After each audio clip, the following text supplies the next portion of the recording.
So let's take a few minutes now and talk about the some of the skill sets like you were talking about. I'm brand new. I'm brand new at this. I don't know anything about anything. What are some of the first skills that I should learn, or that I should maybe put together to learn? Maybe as I put it together a list of different skills. What are some of those lists that I would put together? For me, the first one would be learning how to use my 72-hour equipment. If I'm going to go get that stuff, I need to learn how to use it. Learn how to use a pocket knife. Go take a knife safety course if you need to. It sounds like it's silly, but you know what? You can hurt yourself with a knife if you don't know what you're doing. Especially if you're whittling away, cutting away. There's some nuances. I was in Boy Scouts. I got my whittling chip every year. I had to pass that off before I could start doing anything in the campgrounds. And the next list I'd put on my list would be first aid. So what do you guys think? You mean your totem chip? Yeah, totem chip. Sorry, whittling chip, totem chip. Yeah. Are you even a scout? I mean, come on. Yeah, I think that's important. I think number 1 is first aid. Well, number 2, right? Close second to me is first is know the gear you have, right? Second is first aid, because and that goes into also that it's hard because it's like there's the physical first aid and then there's the mental first aid, and that goes into the mindset. And we'll talk about that later, but like really understanding the basics. Go get CPR certified. It's free. There's so many amazing first aid courses that are free. Like you can go to Shield Safety. They've got stuff that they do for free all the time, right? There's a couple channels on YouTube we can tag later, but there's so many good resources on basic first aid, understanding how to do a tourniquet, like you're going to come across some weird scenarios, how to treat for shock, right? Those are the things you're going to have to be prepared for most with skill sets on the first aid side. Applying a Band-Aid, everybody knows how to do, right? But like get a little bit deeper into understanding the basics of first aid. Well, for me, I go back to, again, go to the survival rules of 3, and that's kind of where I start my skills again. Okay, so if you don't know how to build a shelter, then that's probably a skill you should learn, right? Whether it's just with a tarp or a tent or whatever. So if you feel that's a void, start there. Next is water. If you don't know where to find water out in the wild, in the city, I mean, wherever, that's probably something you should learn. And that's another thing I have in my EDC is a small water filter, right? Because you can't carry much water with you. Water bottles part of that as well. So part of those skills all revolve around the survival rules of 3. And then of course, food. To learn how to forage for food in the wild, that's pretty cool. It's very difficult. That takes a lot of time. So you might as well get started learning about it now, right? Have you guys watched Alone? Yeah. I think that is like one of the best places for people to start when they want to look at how do I forage? How do I we don't want to scare them off too much, right? Though. Well, no, because that's the most extreme element, right? So and most people, like, they go the 3 weeks and they're like, I'm done, because they can't do it. Yeah. And they put you in the absolute like worst spot they can find. They're like, where are there no resources? That's what we'll do our next show. Icy tundra. All right, there's a snowshoe hare, 1 per every 15 miles, and we're going to place everybody within 3 miles of each other. What? Like, that's kind of what it's like. And so understanding those, I mean, those are amazing skills, like how to actually set up all the different ways to catch and snare these animals. I mean, you could buy kits that are really practice, great. Man, that takes some serious practice. Lots of practice. I mean, these are wilderness survival skills. And like where I live, I could do it in my front yard or my backyard. Like I've got raccoons. I've also got skunks. I don't want to snare one of those, but we've got lynx, we've got bobcats, we've got cougars. I don't want to snare those either, right? So you got to be like thoughtful and understand what's in your area as you start looking at these different skills. But like foraging, there's so many different things you can find that you can eat. But you got to get the books. You got to understand your area and where you are. Yeah, and I think that's the key there, Scott, is that realizing where you find yourself most of the time. Yeah. And I think most people find themselves in urban or suburban areas or downtown. And that takes a different set of skills to figure out how to survive. And, part of my survival rules of 3, number 4, is actually safety.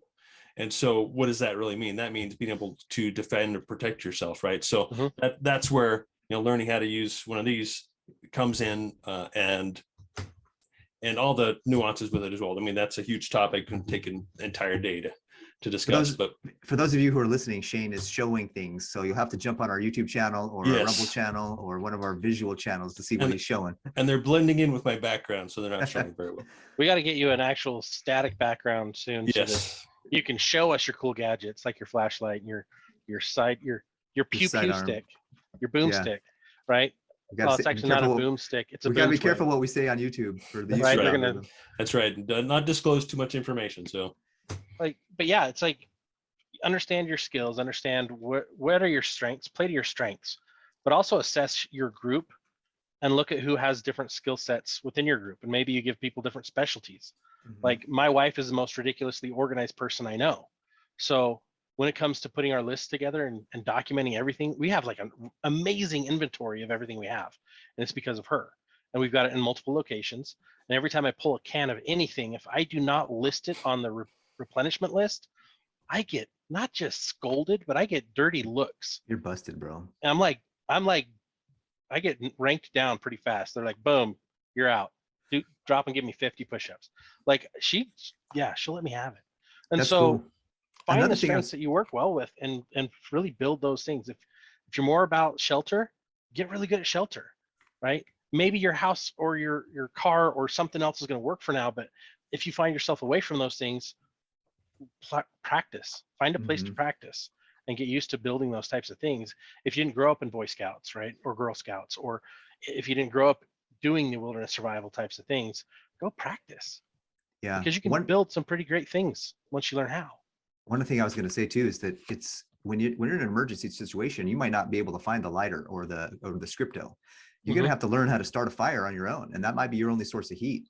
So make sure you have plenty of flint and steel. You know how to use it. You know how to get those fire starters up and running. You know what kindling to use. You know what's what's flammable, what's not. You know how to put the fire in a place that's not going to, extend and a spark's going to light the rest of your house on fire, the rest of your shelter on fire. There's some things, genuine things to practice. And I've actually had an opportunity where I get my kids out. I'm like, hey, you guys, let's start a fire. Let's see how you can do it. And we've had some pretty fun experiences doing that with the family, just teaching the kids how to start a fire with barely any kind of thing. Yeah, anybody can start a fire with some lighter fluid and a scripto, but it's a skill set to be able to start a fire anywhere else. Yeah, that's the easy part, is make it as easy as possible, right?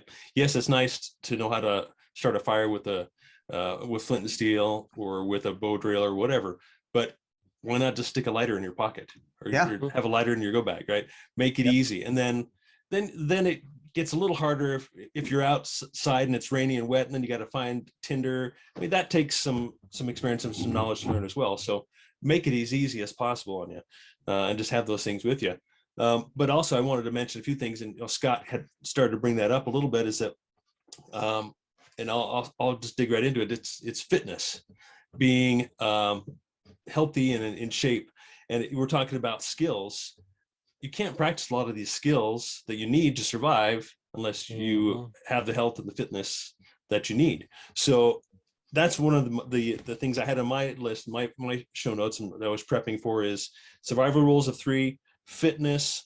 Like I said, the survival rules of 3 involves a lot of different things. And then onto one statement that I've always taken as kind of it's kind of an insult, like, oh, you're a jack of all trades, right? You don't know how to do anything specific. You're not good at anything, right? But the actual entire statement is jack of all trades, master of none, but most of the time better than a master of one. So it's a compliment rather than an insult. A jack of all trades is a master of none, but still always better than a master of one. And what that means is, if you know how to do a lot of things, you're 100 times more valuable than if you only know how to do one thing. Really, doesn't matter how well you know that one thing. And I love that you brought that up, because a lot of people feel unequipped or unable to do a lot of things because they don't ill-equipped. Thank you. Because they're not an expert in something. You don't have to be. You can definitely work toward that on something in particular. I've got a buddy. He's an expert on bushcrafting and shelter building and fire building, those types of things. And I would say he's a master on that. But I put him into maybe an urban environment. He can still do fine, but it's a more of a weakness for him. So So that's Absolutely. why I wanted to bring that up is trying to be well-rounded in your skills, rather than like Scott was saying, focusing on something that keeps you from limits your knowledge on other things. And especially being a prepper, there's so many aspects of preparedness that you'll never touch on if you're trying to focus on just one here and there. Right. Absolutely. Anyway. Yeah, I think so. I think that is a pretty good start for the skill set section. And just to kind of recap, make sure that you get together, get a list down of things that you feel like you want to learn and know about, and start working on them one at a time. The more that you know, the better. And you can be really good at one, but make sure that you're kind of dabbling in everything so that you can be an asset and a resource to anybody and everybody, to yourself, more importantly.